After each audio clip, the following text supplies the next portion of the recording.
I was working the night shift that day, picking up rides from around 8 p.m. until a little after 3 in the morning.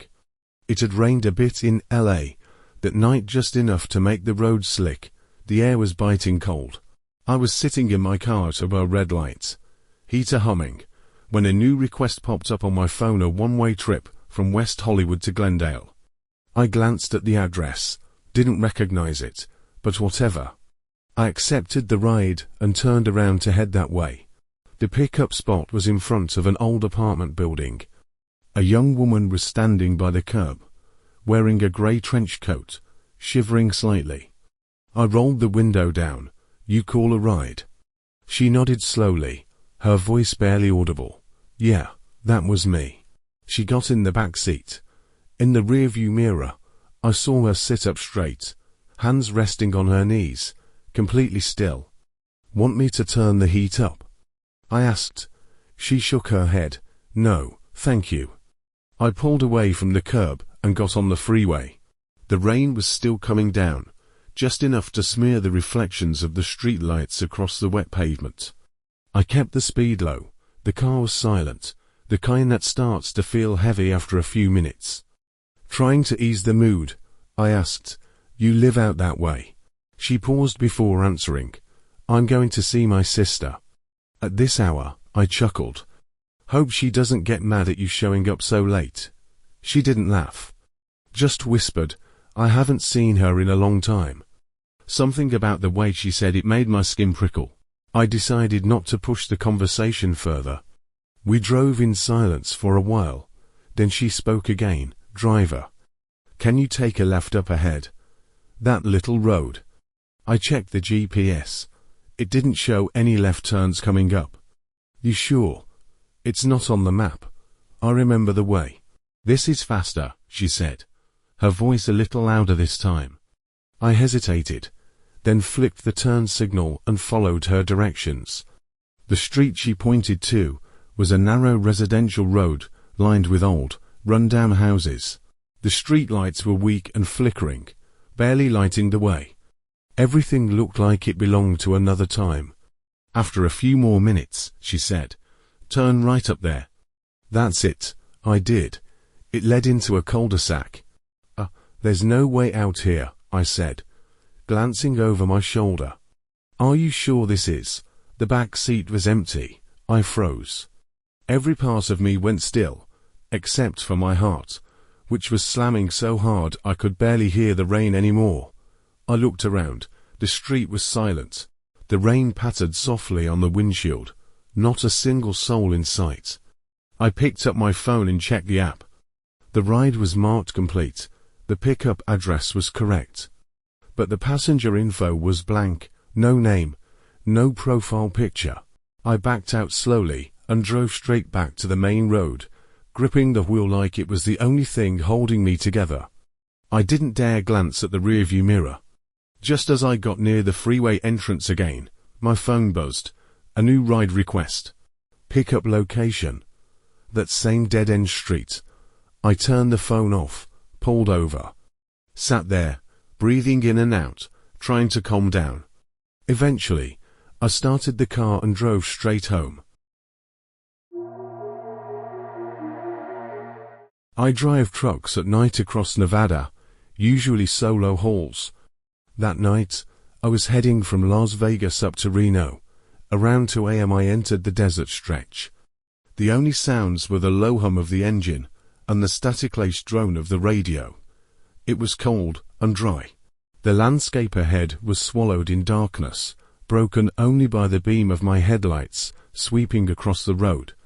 That's when I saw him, a man standing by the roadside, thumb out, trying to hitch a ride. Seeing someone out here at this hour was strange. I slowed down to get a better look. Middle-aged guy, blue shirt, expressionless face. I rolled down the window and asked, "Where you headed?" "North," he said in a low, flat voice. "Can you take me a ways?" I wasn't thrilled about it, but in the middle of nowhere like this, turning someone down felt wrong. I nodded, "Sure, but you'll have to ride in the passenger seat." He climbed in, sat upright, eyes forward. Didn't say a word. I tried to make conversation. What were you doing out there? There's not a gas station 4 miles. He turned to look at me. His eyes were hollow. I've been walking a long time. My leg's broken. I blinked. Wait, you're walking? With a broken leg? He didn't answer. Just turned back to face the road. The air in the cab grew colder. I turned up the heat, but it didn't seem to help. Something was off. Then he spoke again, barely audible. Can you see me? I was confused. What do you mean? I'm not sure who can see me, he whispered. Some drivers can, some can't. I slammed the brakes. The truck lurched to a stop on the side of the road. I turned to look at him. The seat was empty. No one there. Not even the faintest imprint on the seat cushion. My hands were shaking as I opened the door and stepped out. The desert was dead quiet. Just the wind, dragging sand across the asphalt in a low howl. I got back behind the wheel, drove slow, just wanted to get out of that stretch of road. Around 3:30 a.m., I finally pulled into a rest stop. Went into the convenience store, still rattled. I asked the clerk, anyone ever report a missing person around here? He paused, narrowed his eyes. You didn't see that guy again, did you? Which guy? He leaned forward. About 10 years back, a trucker crashed on that road. Rolled his rig. He got trapped inside. Broken leg. No one found him in time. I didn't say a word. Just bought a bottle of water and went back to the cab. The sky was starting to lighten, but I never took a night shift again. That night, 5 of us were driving back to Los Angeles from the Grand Canyon. It was already dark. After 3 hours of driving, we finally found a stretch of highway with a gas station. Everyone was getting tired. I was behind the wheel. Kevin sat in the passenger seat, and the 3 others were half asleep in the back. Around 2 a.m. we entered a forested area. The highway was flanked by dense trees on both sides. Suddenly, Kevin said, "Did you see that woman up ahead?" "What woman?" I asked, scanning the road.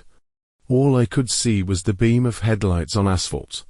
She was standing by the roadside, wearing white. She wasn't moving. I shook my head. "You're probably just tired." He didn't push it, and we kept driving.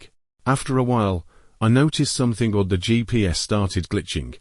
It kept recalculating the route, as if we were going in circles. Jenny, from the back seat, said, "Haven't we passed this exit already?" I remember that gas station. I opened the detailed route on the GPS, confused. That's not possible. This is a straight shot. How could we be looping? Suddenly Kevin shouted, "Check the rear view mirror." I glanced up and my heart nearly stopped. A face was pressed against the rear window from the outside. A woman's face, pale, with dead, glassy eyes. She looked like she was floating upside down, stuck to the glass. Jenny screamed. I slammed the brakes. The car skidded to a stop. Everyone jumped out in a panic. The road was deserted. We used our phones to scan the area. Nothing. Not even footprints. I made a snap decision to turn around and drive back the way we came. I didn't care if it meant going the wrong way. About 10 minutes later, my phone got a signal again, and the GPS reset to normal. Nobody said a word. We eventually stopped at a fast food joint to catch our breath. The TV inside was playing local news. A flash bulletin came on. Police are investigating the mysterious disappearance of a woman near the Forest Highway exit late last week. Her vehicle has not been found. We all exchanged looks. No one said a word. After that night, none of us ever drove long distance after dark again. I was driving through the night from California to Oregon to visit my sister, a nearly 15-hour trip. I planned to go non-stop, only pulling over 4 quick rests in the car when I got too tired. Around 11 p.m., had just left Eureka and was heading north on Highway 101. The road was nearly empty. lit only by the occasional orange glow of street lamps. I took a sip of coffee to stay awake. The car was quiet, so I turned on a classic hits radio station and hummed along softly. Suddenly, the radio let out a sharp static hiss and went silent. I twisted the dial, nothing but fuzz. I looked down at the console for a second, and when I glanced back up, there was a girl standing in the middle of the road. I slammed on the brakes. The car skidded, narrowly missing her. I turned to get a better look, but she was gone. The road was flanked by thick trees. I swept my headlights around the area. Nothing. I rolled down the window and shouted, "Is anyone there, miss?" Only the wind replied. The ground was dry, no footprints. My heart was pounding. I didn't dare get out. I just kept driving. About 15 minutes later, I saw a broken-down car by the roadside, its hood smoking. Next to it stood a girl in a white t-shirt and jeans, waving for help with her back to me. A chill crept over me. I slowed down and rolled down the window. "Do you need help?" She didn't turn around, just kept waving. I hesitated, then asked again, "Are you okay?" She turned. It was the same girl I saw in the middle of the road. I froze, then floored the gas pedal. I didn't dare look back. But in the rearview mirror, she was still standing there, perfectly still. 10 minutes later, I finally pulled over to catch my breath. I opened my map to see how far I'd come and froze. I was still near Eureka. I'd been driving in circles for over an hour and hadn't gone anywhere.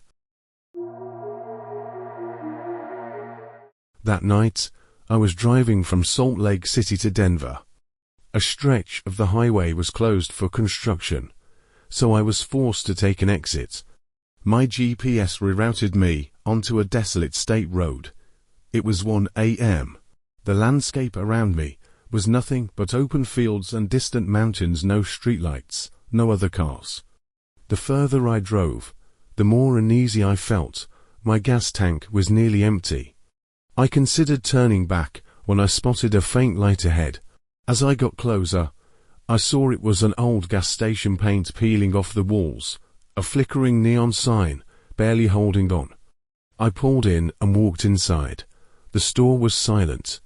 Behind the counter sat an old man, reading a newspaper. "Can I get some gas?" I asked. He looked up and gave me a strange smile. "You sure you want to?" I hesitated. "If I don't, I won't make it back to the city." He nodded slowly. "All right."